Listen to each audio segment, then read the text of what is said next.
Saudara yang terkasih di dalam Tuhan,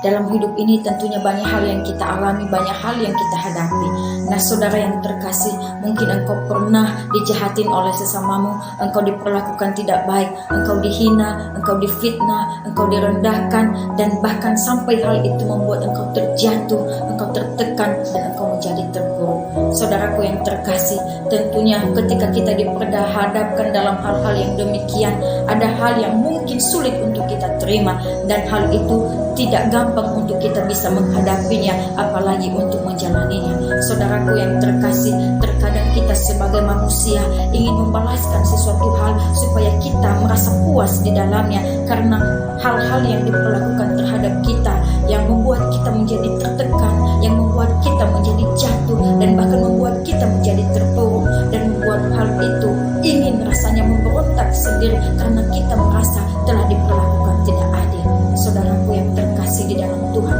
secara manusiawi memang hal itu sulit untuk kita hadapi, hal itu mungkin memang tidak bisa kita terima. Tapi pada saat ini saudara, ada satu firman Tuhan yang mengingatkan kita di dalam Roma pasal 12 ayat 19 berkata, saudara-saudaraku yang kekasih, janganlah kamu sendiri menuntut pembalasan, tetapi berilah tempat kepada muka Allah, sebab ada tertulis, pembalasan itu adalah hakku,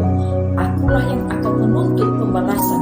firman Tuhan. Saudaraku yang terkasih, jelas sekali dalam firman Tuhan ini bahwa bagian kita sebagai manusia bukan untuk membalas kejahatan dengan kejahatan, tetapi melainkan biarlah apa yang kita hadapi, bahkan kejahatan sekalipun yang telah kita terima dari sesama kita, serahkanlah kepada Tuhan, biarkanlah Tuhan yang bertindak atas kita, sebab pembalasan itu adalah haknya Tuhan. Saudaraku yang terkasih di dalam Tuhan, kalau kita membalas kejahatan dengan kejahatan, lalu apa bedanya kita dengan orang yang telah berbuat jahat terhadap kita? Ingat saudara, kita tidak boleh membalas kejahatan dengan kejahatan, karena kita bukanlah seorang penjahat, tapi melainkan lakukanlah kebaikan untuk membalas kejahatan, sebab Tuhan telah menciptakan kita dengan sempurna adanya, Tuhan telah menciptakan kita dengan baik adanya, maka lakukanlah kebaikan, sebab ketika kita telah melakukan kebaikan, maka kebaikan-kebaikan itu akan mendatangkan hal-hal yang baik lainnya dalam hidup kita. Saudara, biarlah kejahatan kembali pada sumbernya sendiri, dan biarlah setiap kejahatan yang telah diperlakukan kepada kita, jangan biarkan kejahatan itu menghancurkan kebaikan yang ada dalam diri kita, tapi melainkan kebaikan yang ada dalam diri kita menjadi perlawanan untuk sebuah kejahatan. Ketika kita melakukan kejahatan dengan kejahatan, maka pada saat itu kita telah kalah dengan kejahatan. Sama halnya dengan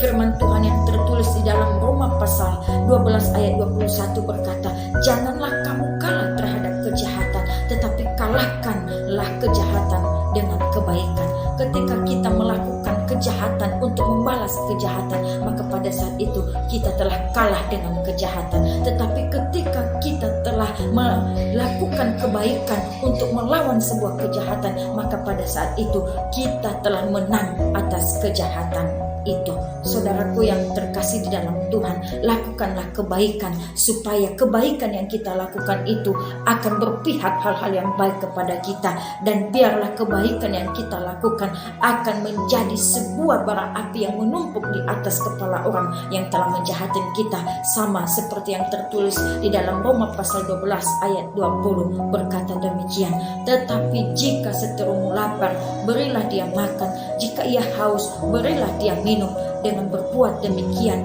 kamu menumpukan bara api di atas kepalanya. Saudaraku yang terkasih, memang di saat ketika kita diperlakukan tidak baik oleh sesama kita, ketika kita sedang dijahatin, ketika kita difitnah, ketika kita sedang dihakimi, maka pada saat itu sulit bagi kita untuk mengasihi, sulit bagi kita untuk melakukan hal-hal yang baik bagi sesama kita yang telah melakukan kejahatan bagi kita. Tetapi ada satu hal yang harus kita ketahui, jika mungkin pada saat itu engkau sulit untuk melakukan hal yang baik yang lebih luar biasa lagi, tapi ada satu hal yang dapat engkau lakukan di hadapan Tuhan. Ketika engkau telah dijahatin, ketika engkau telah dihakimi, ketika engkau telah difitnah, bahkan ketika engkau telah dihina dan direndahkan, datanglah di hadapan Tuhan dengan engkau merendahkan diri di hadapan Tuhan, memohon kepada Tuhan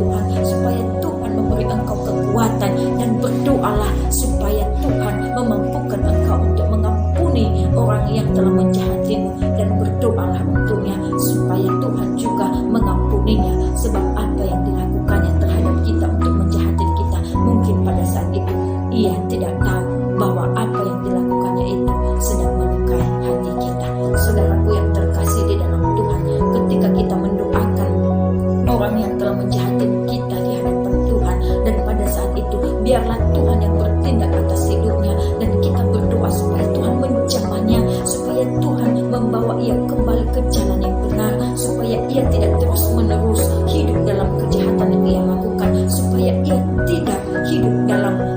kesesatan yang ia lakukan, tapi melainkan dengan doa kita memohon kepada Tuhan supaya Tuhan boleh membawanya hidup dengan penuh kasih, supaya Tuhan dapat mengambilnya dari tempat yang penuh dengan kebencian, yang penuh dengan iri hati terhadap sesama, sehingga membuatnya menjadi berbuat jahat terhadap sesama, tapi melainkan kita berdoa kepada Tuhan supaya Tuhan dapat mengubah kehidupannya, supaya ia dapat menjadi orang yang penuh kasih, yang dapat mengasihi sesamanya tanpa harus menyakiti. Saudara, ingatlah, hanya kebaikan yang dapat mengalahkan kejahatan. Karena itu saudara, tidak ada keuntungan kita ketika kita melakukan kejahatan demi membalas kejahatan. Hal itu hanya membawa kita semakin terjerumus dalam kejahatan dan membuat kita hanya semakin menjadi rugi untuk mendapatkan